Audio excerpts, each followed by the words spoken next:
So for an ellipse is a little bit different. It says each point on the ellipse has a feature that if you sum up the distance from the two focus points, you get a constant value. And that probably makes no sense right now. But an ellipse basically is a circle that's been stretched, right? You can stretch it like this, like on the x-axis. You can stretch it like this on the y-axis. And it's going to look a little bit different. Notice that the axis that is stretched, it's kind of hard to see, it's a little bit dimmed, is called the major. The major axis. The major axis is the longer one. Okay? So if we're stretched this way, we say that the major axis is the x-axis. The major axis is the x-axis if it's stretched like this. Okay? And then we call the smaller axis the minor axis. Right? Major axis and minor axis. We say that the distance on the major axis from the center to the edge of the major axis is a. So this would be a comma 0. Right? This distance is a, which means this distance is also a. So this would be negative a comma 0. Negative a comma 0. Now the minor axis has a distance of b. So this would be 0 comma b. 0 comma b. And this would also be b. So this is 0 comma negative b. That's the distance for the minor axis. So a is the distance for the major axis. B is the distance for the minor axis.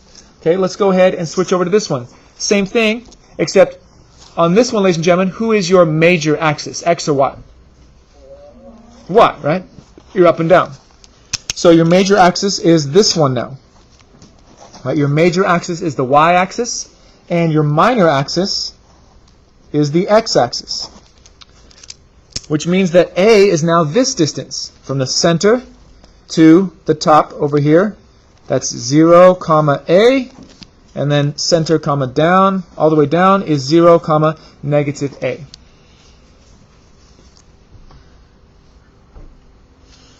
Out to the edge, it is B comma 0 and negative B comma 0. So basically, it's just the distance to the major axis edge is A from the center, and the minor axis is B. Okay, so let's go ahead and come back to this this definition here. An ellipse is basically, you have two focus points, F1, F2. F1 and F2. Instead of one center, you have two focus points. And it's saying if you take these two distances, no matter which point on the ellipse that you are, it's going to be constant. Okay, over here, F1, F2, the distance to any point on this ellipse is going to be constant.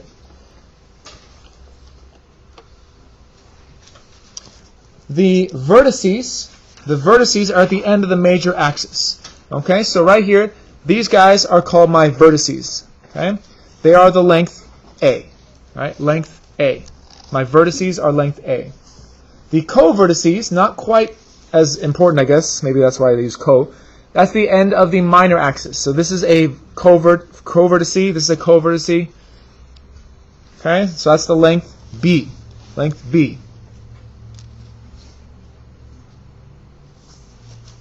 Okay, finally, the two foci, F1 and F2, we're going to use one last letter here. They are a distance C from the center. All right, they are distance C from the center. So this point, this distance from here to F1 or F2, this distance right here is going to be C. That's C. And you can already tell ellipse is a little bit more complicated than a circle. But it's very much related still. So this is C and this is C. Okay, the focus points are always on the major axis. So this, I didn't say that here. So always on the major axis. Okay, they're on the major axis. So standard form of an ellipse, there's two types. X is the major axis. Let's go ahead and write that. If X is the major axis, it's going to look like this. X minus h squared. Again, if your center is hk, over a squared plus parentheses y minus k squared over b squared equals 1. X minus h squared over a squared plus y minus k squared over b squared equals 1. Notice that x gets the a. X gets the a because x is the major axis. we say x gets the a. X gets the a squared here. On the other hand, finish copying that down. On the other hand, if I shift and I go to the y-axis, if the y-axis is the major axis, it's going to be the same thing, x minus h squared over, this time though, x doesn't get the a, x gets the b, plus y minus k squared over, this time y gets the a squared because y is the major axis, equals 1. Clifton, I need you to stay here. I need you to stay here. Well, have a seat. I can talk to him later, but have a seat until I can confirm that.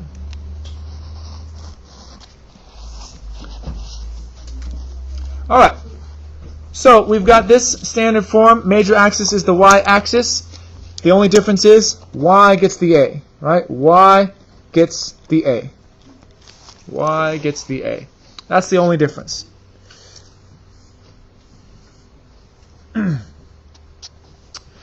All right, so with that, let's go ahead and just finish up these notes here. We learned, again, we have two square terms. There's a plus sign between them. The vertices are the A, co-vertices are the B. Finally, we learned that foci are the C. The foci formula, how can we relate A, B, and C? There's a formula that looks like this. C squared equals A squared, and it kind of looks like the Pythagorean theorem, except instead of a plus here, it's going to be a minus. A squared minus B squared. Very similar to the Pythagorean theorem. Don't get it confused, though. It's a minus sign right here. A squared minus B squared. And note that A is the bigger number. A is the bigger number. We're mainly focusing on the foci. The vertices, I mean, we'll see it as we graph. So let's go ahead and take a look, guys. Remember, like we said, A is the bigger number. Who has the bigger number, guys? X or Y? X has the bigger number. So we know that X is the major axis, right? X is the major axis, which means it's going to be stretched this way. It's going to be stretched like towards the x-axis. So we know that, let's just write our formula here. X squared, and I'm going to do the simplified formula. Notice, guys, that we did it like this. We looked like this. But if I took away h and k, if there is no h and k, guys, where is our center? 0, 0. That's all we're doing today. We're not shifting it today. So I'm going to give you the simplified formula over here. X squared over a squared plus y squared over b squared equals 1. Right? That's what you would do. Or x squared over b squared plus y squared over a squared equals 1. It just depends on which one is the major axis. Okay? And this, again, this is if your center is 0, 0. Okay, so x is the major axis, which means that this is a squared. So a squared equals 49. A squared equals 49. So, guys, what is our a? If we square root this, what do we get? 7. A equals 7. A equals 7. Therefore, our b, square root of 25, is going to be 5. Square root of 25, which is 5. And our center is 0, 0. Right? 0, 0. There's nothing here. Okay, so we're starting at 0, 0. Let's go ahead and just graph this. So I'm going to go 7. Which direction do I go 7, guys? Do I go 7 up and down or left and right?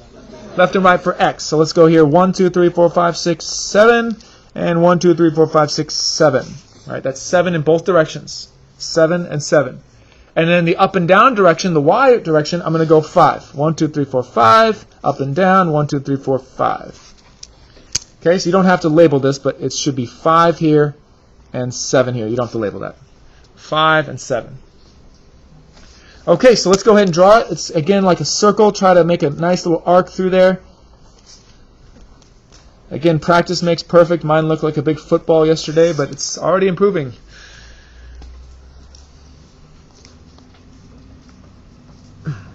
That's our ellipse. It's a little bit stretched, just a little bit. Just a little bit stretched in the x direction. Okay, copy that down. The only thing we have to do now is to find the foci. To find the foci. So we know, since x is the major axis, we know that our foci, is on the x-axis. Right? Our foci is on the x-axis because x is the major axis. All right, so that's going to come in handy when we plot this. We know that c squared equals a squared. What sign goes here, guys? minus b squared. It's kind of like Pythagorean theorem, except it's minus here. C squared is a squared minus b squared. So c squared equals 7 squared minus 5 squared, which you don't have to, I mean, you could just do this in your head. So 49 minus 25. Let's see, so that's going to be 50 minus 25 would be 25. You have one less than that, so you're at 24. Right, so c squared equals 24. But I don't want c squared. I want to square root that, and I want to get c. So c equals square root of 24. Now, it would be plus or minus. It would be plus or minus, except there's no negative distance, so it's just plus square root of 24. Okay? Now, if we graph this, let's think about this. Square root of 24 is between, let's see, square root of 25. What's square root of 25? 5. And the square root of 16? 4. So it's between 4 and 5. Who's it closer to, 4 or 5? It's closer to the 5. Very close to the 5, right? 24 is really close to this guy. So let's go between 4 and 5, but much closer to the 5. So again, we're going on the x-axis because x is the major axis. Let's go 1, 2, 3, 4, and then over halfway. We're just guesstimating. And then go to the left. 1, 2, 3, 4, over halfway to the 5. Not quite on 5 yet, though. And we'll label that F1 and F2. Focus point 1, focus point 2, called foci. It doesn't matter who's 1 and 2.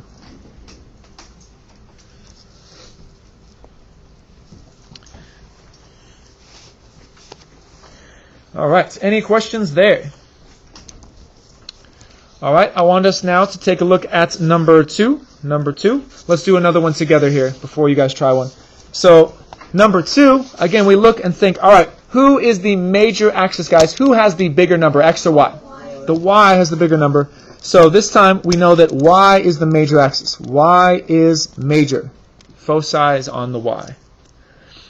Okay, so this is my a squared. A squared equals 36. So, ladies and gentlemen, what is my a equal to?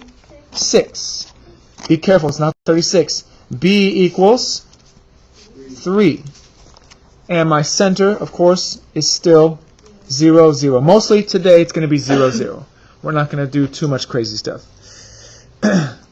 All right, so let's go 0, 0 here. 0, 0. I'm going to go 6. I'm going to go 6. Which way, guys? Left and right or up and down? Careful. Which axis is this? This is the y-axis, so you want to go 6 up and down on the y-axis. Be very careful.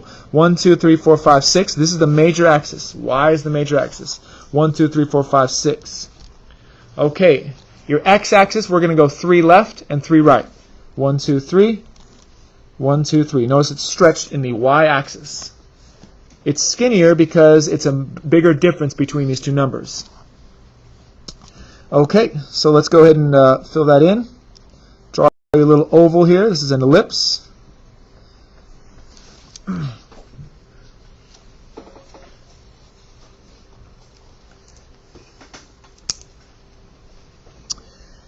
All right, and now let's just find the foci. Let's find the foci. So c squared equals a squared minus b squared. C squared equals a squared minus b squared. In other words, c squared equals 6 squared minus 3 squared. You don't have to plug this in. I mean, you can just do this in your head because you got the numbers right there. 36 minus 9. So c squared equals, let's see, 36 minus 10 would be 26, but I'm only subtracting 9, so it would be 27. If I square root both sides, then c equals the square root of 27. Let's pretend I don't have a calculator.